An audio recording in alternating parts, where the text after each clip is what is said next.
লক্ষ্মীর ভান্ডার প্রকল্পের মার্চ মাসে টাকার আজকে বড় সুখবর। ইতিমধ্যে কিন্তু টাকা দেওয়া শুরু হয়ে গেছে এবং অনেক মহিলার ব্যাংক অ্যাকাউন্টে এই টাকা পৌঁছে গেছে। তবে এর থেকেও একটি বড় চমক হচ্ছে, এবার শুধু 1500 ও 1700 টাকা নয়, প্রচুর মহিলার অ্যাকাউন্টে ঢুকছে কিন্তু 3000 টাকা এবং 3400 টাকা। এইমাত্র মুখ্যমন্ত্রীর বিরাট বড় চমক। এইবার অ্যাকাউন্টে বাড়তি টাকা ঢোকায় খুশি হচ্ছেন রাজ্যের প্রতিটি মহিলা। ইতিমধ্যে অনেক মহিলা টাকা হাতে পেয়েও গেছেন। তো যারা যারা এখনো টাকা পাননি তাদের জন্য বড় ঘোষণা মুখ্যমন্ত্রী মমতা বন্দ্যোপাধ্যায়ের। গত 5 তারিখ প্রথম ধাপে 4টি জেলায় টাকা দেওয়া শুরু হয়েছিল, যা ইতিমধ্যে সম্পূর্ণ করা হয়েছে।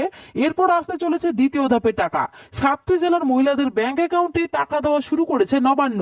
তো কবে কোন জেলায় দ্বিতীয় ধাপে টাকা দেওয়া হবে, এছাড়াও যারা এখনো টাকা পায়নি তাদের টাকা পেতে হলে কি করতে হবে, সমস্ত বিষয়ে বিস্তারিতভাবে জানতে পারবেন আজকের এই ভিডিওটির মাধ্যমে। তাই ভিডিওটি স্কিপ না করে শেষ পর্যন্ত দেখবেন। আর বলবো, আমাদের এই ছোট্ট চ্যানেলে যদি কেউ নতুন দর্শক হয়ে থাকেন তাহলে অবশ্যই চ্যানেলটিকে সাবস্ক্রাইব করে পাশে থাকা বেল আইকনটি অন করে রাখবেন এই ধরনের গুরুত্বপূর্ণ আপডেট সবার আগে পাওয়ার জন্য। তো চলুন বন্ধুরা, আজকের ভিডিওটি শুরু করা যাক। দেখুন, আজকের আপডেট বলেছে লক্ষ্মীর ভান্ডার মার্চ মাসের টাকায় নতুন চমক। ব্যাংকে ঢুকছে 3000 ও 3400 টাকা। যাদের টাকা আসেনি তাদের কবে দেবে টাকা? তো চলুন বন্ধুরা, এই বিষয় নিয়ে আমরা একটু বিস্তারিত আলোচনা করি। দেখুন, বলা হয়েছে বর্তমানে লক্ষ্মীর ভান্ডার প্রকল্প সারা বাংলায় যতগুলি প্রকল্প রয়েছে তার মধ্যে সবচেয়ে বেশি জনপ্রিয়। আর এবারে মার্চ মাসে রাজ্যের মহিলাদের এই লক্ষ্মীর ভান্ডার প্রকল্পের পক্ষ থেকে যেটা তাদের অ্যাকাউন্টে ঢুকছে তার 56তম কিস্তির টাকা। এবার এই টাকা কবে মহিলারা পাবে সেই নিয়ে অনেকেই অপেক্ষা করছেন। তবে এবার তাদের জন্য দারুণ সুখবর দিল মুখ্যমন্ত্রী। গত 5 তারিখ থেকে এই মাসে টাকা দেওয়া শুরু হয়েছে। কিছু মহিলা ব্যাংক অ্যাকাউন্টে টাকা এসেছে। শুধু তাই নয়, লক্ষ লক্ষ মহিলা এমন রয়েছে যাদের অ্যাকাউন্টে 1500 ও 1700 টাকা আসার কথা থাকলেও ঢুকছে ডবল টাকা। কারো অ্যাকাউন্টে 3000 টাকা, আবার কারো কারো অ্যাকাউন্টে 3400 টাকা করে। এই দেখে মহিলারা খুবই খুশি। রাজ্য সরকারের তরফে লক্ষ্মীর ভান্ডার মার্চ মাসে টাকা প্রথম ধাপে মহিলাদের অ্যাকাউন্টে দেওয়া হয়ে গেছে। এবার আসতে চলেছে দ্বিতীয় ধাপের টাকা।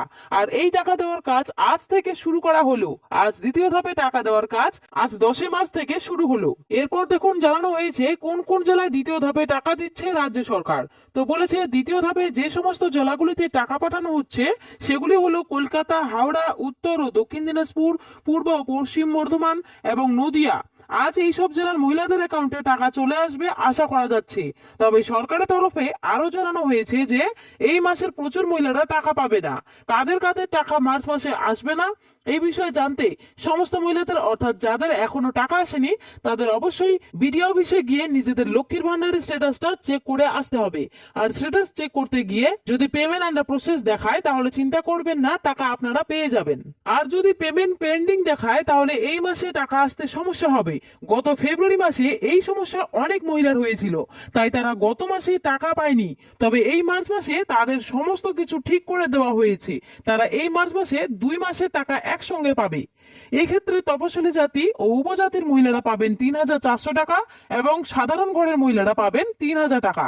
সেই সঙ্গে বৃদ্ধ ভাতা, বিধবা ভাতা, প্রতিবন্ধী ভাতার টাকা মার্চ মাসের 10 থেকে 12 তারিখের মধ্যে উপভোক্তাদের ব্যাংক অ্যাকাউন্টে দেওয়া হবে। তো বন্ধুরা, এই মার্চ মাসে অনেক নতুন মহিলাদের টাকা দেওয়া হবে, সেই জন্যই কিন্তু ধাপে ধাপে টাকা দেওয়া হচ্ছে। এই মার্চ মাসের টাকা যারা এখনো পাননি তাদের অ্যাকাউন্টে 12 থেকে 14 তারিখের মধ্যে টাকা চলে আসবে, এমনটাই কিন্তু সূত্রের তরফে জানা গিয়েছে। তো বন্ধুরা, এই ছিল লক্ষ্মীর ভান্ডার প্রকল্প নিয়ে একটি ছোট্ট আপডেট। যদি আপনাদের ভিডিওটি ভালো লাগে অবশ্যই একটি লাইক করবেন আর চ্যানেলটিকে সাবস্ক্রাইব করতে ভুলবেন না। ধন্যবাদ।